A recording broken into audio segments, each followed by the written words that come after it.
Hello everyone, আশা করি সকলে ভালো আছেন। শাকিব খানের আপকামিং 3টা মুভি যেটা এসবিএফ চরকি আলফা প্রযোজনা করবে, তো শুনি মেগাস্টার শাকিব খানের আপকামিং মুভি সমূহ।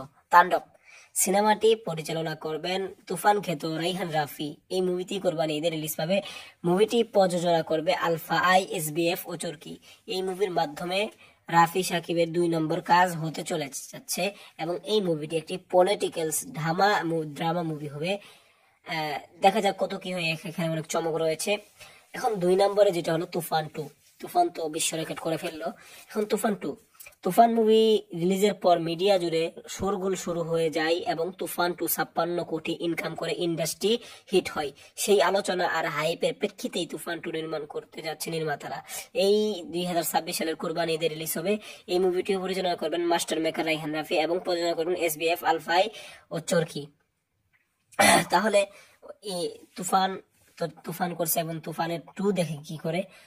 নতুন প্রজেক্ট এই তুফান 2 এবং বাদেই, তাণ্ডব বাদে, সেটা হলো নতুন আলফা আই চরকি ও এসবিএফ তুফান মুভি বাদেও সাকিবের সাথে 2টা মুভি করার চুক্তি করেছেন। তার মধ্যে থেকে একটি তাণ্ডব, যেটি রাফি ডিরেক্ট করবে এবং এই বছরের কোরবানি ঈদে আসবে। আরেকটি থ্রিলার বা রোমান্টিক জনার ফিল্ম করবে। তাদের প্রযোজনায় যে মুভি ডিরেক্টর থাকবেন ভিকি জায়েদ অথবা মিজানুর রহমান আরিয়ান।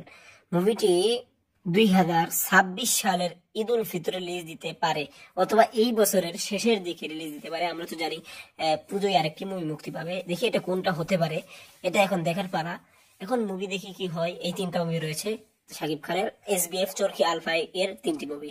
ধন্যবাদ পুরো ভিডিওটি দেখার জন্য এবং চ্যানেলটি সাবস্ক্রাইব করুন।